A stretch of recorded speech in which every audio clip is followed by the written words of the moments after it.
शरद पवार ने तो जब महाराष्ट्र विधानसभा का चुनाव खत्म हुआ था तभी कहा था कि ईवीएम में मैनिपुलेशन हुई है। देखिए, इनका प्रॉब्लम क्या है कि लोकसभा में जीतते हैं महाराष्ट्र में तो ईवीएम एकदम तगड़ा है, कोई प्रॉब्लम नहीं है। ये हारते हैं तो तुरंत ईवीएम में प्रॉब्लम आता है। ये कर्नाटक में जीतते हैं विधानसभा में तो ईवीएम अच्छी है, ये लोकसभा में हारते हैं तो ईवीएम खराब हो जाती है।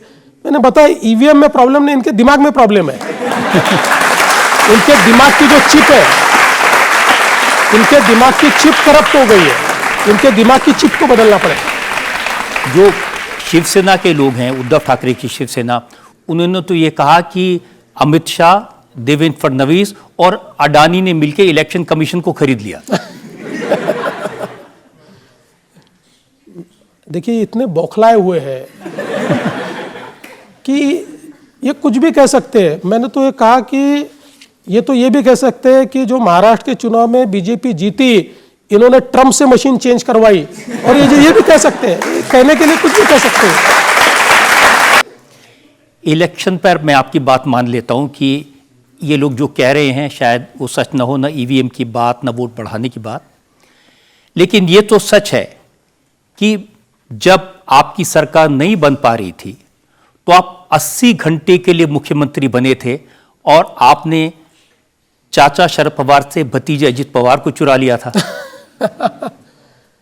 देखिए, वो जो 80 घंटे की सरकार थी वो चाचा शरद पवार जी से बात करके हम लोगों ने तय किया था, क्योंकि जिस समय हमारे ध्यान में आया कि हमारे साथ चुनकर आए हुए उद्धव ठाकरे जी ने हमारी पीठ में खंजर घोंपा है और वो हमारे साथ नहीं आ रहे हैं, उस समय चाचा जी ने हमारे पास दूत भेजे।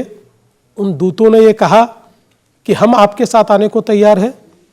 तो हम लोगों को ये लगा कि अब ये समय है कि अगर अपने साथ गंदी राजनीति हो रही है, अपने को समाप्त किया जा रहा है, तो जिंदा रहने की जरूरत है। इसलिए हमने चाचा जी से बात की, चाचा जी ने सारी चीजें तय की, चाचा जी के कहने पर ही हम लोगों ने सब निर्णय किए। पता नहीं चाचा जी क्यों पलट गए। चाचा जी पलटे लेकिन भतीजे जी नहीं पलटे। तो भतीजे जी ने कहा कि चाचा जी पलट गए लेकिन मैं आपके साथ में हूं, तो भतीजे हमारे साथ आ गए। तो हम लोगों ने शपथ ले ली। हालांकि 80 घंटों में हमारी शपथ खत्म हो गई और हमने इस्तीफा भी दे दिया। बाद में तो शरद पवार कह रहे थे उन्होंने इसलिए सरकार बनाई ताकि राष्ट्रपति शासन को हटाया जा सके और फिर कांग्रेस और एनसीपी और शिवसेना की मिलीजुली सरकार बन सके। राष्ट्रपति शासन क्यों लगाने की आवश्यकता ही नहीं थी। शरद पवार जी ने यह शर्त रखी हमारे सामने कि अगर हमको इस प्रकार की मिलीजुली सरकार तैयार करनी है तो मेरे को एकदम यू टर्न लेना कठिन है। आप राष्ट्रपति शासन लगाओ, उसके बाद मैं महाराष्ट्र का दौरा करूंगा और दौरा करने के बाद मैं ये कहूंगा कि महाराष्ट्र को एक मजबूत सरकार की आवश्यकता है। महाराष्ट्र के लोग वापस चुनाव नहीं चाहते। महाराष्ट्र के लोगों की इच्छा है कि बीजेपी और एनसीपी मिलाकर सरकार तैयार करे और फिर हम सरकार तैयार करेंगे। इसलिए हम लोगों ने, मैंने इस्तीफा दिया ताकि राष्ट्रपति शासन लग पाए। और सारी राष्ट्रपति शासन ऐसा नहीं लगता है, राज्यपाल जी ने सभी को पत्र लिखा कि आप बनाना चाहते हो, आप बनाना चाहते हो, आप बनाना चाहते हो। सबने कहा नहीं। ऐसा ही पत्र ये शरद पवार जी की पार्टी को भी लिखा और शरद पवार जी की पार्टी का जवाब मेरे कंप्यूटर पे टाइप हुआ कि हम नहीं बनाना चाहते और आप राष्ट्रपति शासन लगाइए, क्योंकि उनके साथ मिलकर हमने ये किया था।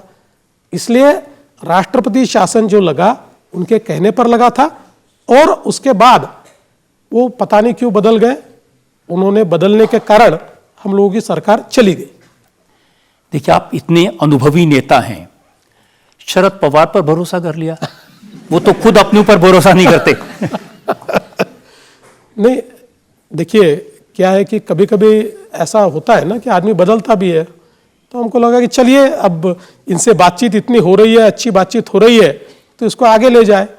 हाँ, ये बात है कि उन्होंने जो एक पॉलिटिक्स में कई बार उनके पर्सनैलिटी के साथ जोड़ा गया है कि लोग कहते हैं कि शरद पवार जी अगर बॉम्बे जाना चाहते हैं तो कलकत्ता का बोर्डिंग कार्ड दिखाते हैं, तो उसी प्रकार से हो गया ये। अब ये भी कहा जा रहा है कि आप इतनी जल्दबाजी में थे, वापस मुख्यमंत्री बनने की आपने उन पर भरोसा कर लिया और उसके बाद आपने अजित पवार को अपने साथ ले लिया। वो अजित पवार जिनके बारे में मोदी जी ने पब्लिक मीटिंग में कहा था कि 70 लाख करोड़ रुपए के घोटाले इन्होंने किए हैं। देखिए, पहली बात तो यह है कि एनसीपी के साथ हम कभी भी समझौता नहीं करना चाहते थे, नहीं करना चाहते। मैं साफ कह देता हूं, हम नहीं करना चाहते थे और हमारी आइडियोलॉजी भी अलग थी।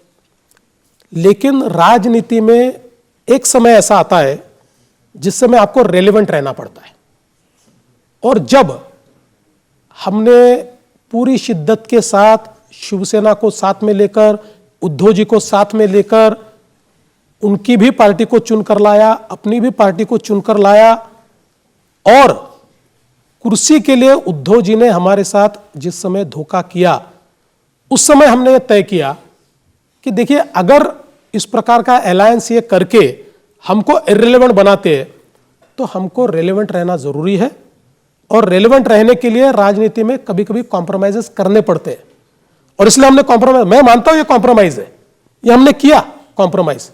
लेकिन मैं एक बात कहता हूं कि हमने कॉम्प्रोमाइज करके सरकार बनाई लेकिन अपनी आइडियोलॉजी नहीं छोड़ी। हम अपनी आइडियोलॉजी पर अड़ी गए, उसी आइडियोलॉजी से सरकार चला रहे, आगे भी चलाएंगे। वो समय की मांग थी कि क्योंकि ये भी एक प्रकार का युद्ध है, युद्ध में आप अगर रेलेवेंट नहीं रहोगे तो समाप्त हो जाओगे और कोई आपको समाप्त कर रहा है और आप शांति से देख रहे हो, ऐसा युद्ध नहीं होता है। इसलिए हमने निर्णय लिया। हाँ, मैंने ये भूमिका कई बार रखी थी, हम जिंदगी में एनसीपी के साथ नहीं जाएंगे, लेकिन भूमिका बदलनी पड़ी और मैंने बदली भूमिका।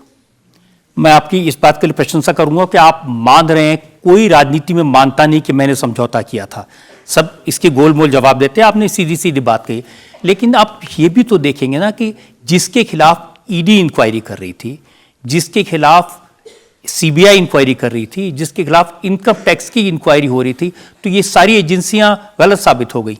देखिए, पहली बात तो आप देख लीजिए कि जो हमारे साथ आया है और उसके खिलाफ कोई इंक्वायरी हो रही है, ऐसी एक भी इंक्वायरी रुकी नहीं।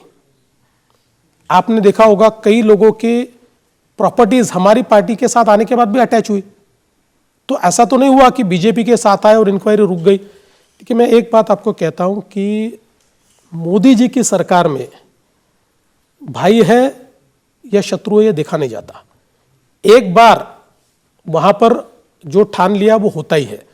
इसलिए ये लोग जो हमारे साथ आए, ये हमारा पॉलिटिकल कॉम्प्रोमाइज था, लेकिन इनमें से जिनके ऊपर इंक्वायरी चल रही थी, आज भी चल रही है, कुछ ही प्रॉपर्टीज आज भी जब्त हो चुकी है, हमारे साथ आने के बाद जब्त हुई है और जुडिशियल प्रोसेस चल रही है। देखिए, जब आप इतनी साफ साफ सच सच बात बता रहे हो तो ये बता दीजिए कि अजित पवार के साथ ये डील तो हुई होगी ना कि तुम्हारे केस से दबा देंगे।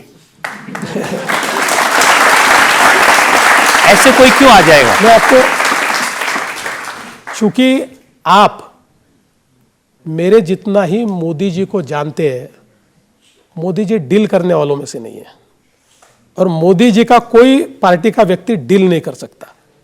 अजित पवार जी हमारे साथ आए बिना किसी शर्त के और जो जुडिशियल प्रोसेस है उसमें कोई दखलंदाजी नहीं होगी। जो जुडिशियल प्रोसेस चल रही वो चलेगी।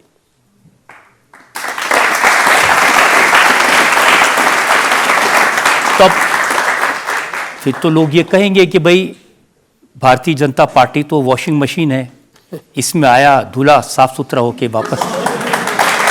तो इसको उल्टा भी कहा जा सकता है। जब लोग वो वहां रहते तो सब लोग कहते कि अच्छे ही है, अच्छे ही है, अच्छे ही है। हमारे पास आने के बाद गाली देते और बोलते वॉशिंग मशीन में चला गया। अरे आपके पास था तब तो आपको अच्छा लगता था, आप उसके चुम्मे भी लेते थे, उसको गले भी लगाते थे, और हमारे पास आ गया तो कहते वॉशिंग मशीन है। तो दोनों तरफ से इसको देखा जा सकता है, पर हम किसको धोएंगे नहीं, और धोएंगे तो ठीक ढंग से धोएंगे। अब चलते चलते ये भी बता दीजिए कि ये चाचा भतीजा शरद पवार अजित पवार साथ आने वाले हैं। देखिए, ये तो चाचा और भतीजा ही कह सकता है, बेगानी शादी में अब्दुल्ला दीवाना क्यों बनूं मैं, वो तो वही बताएंगे।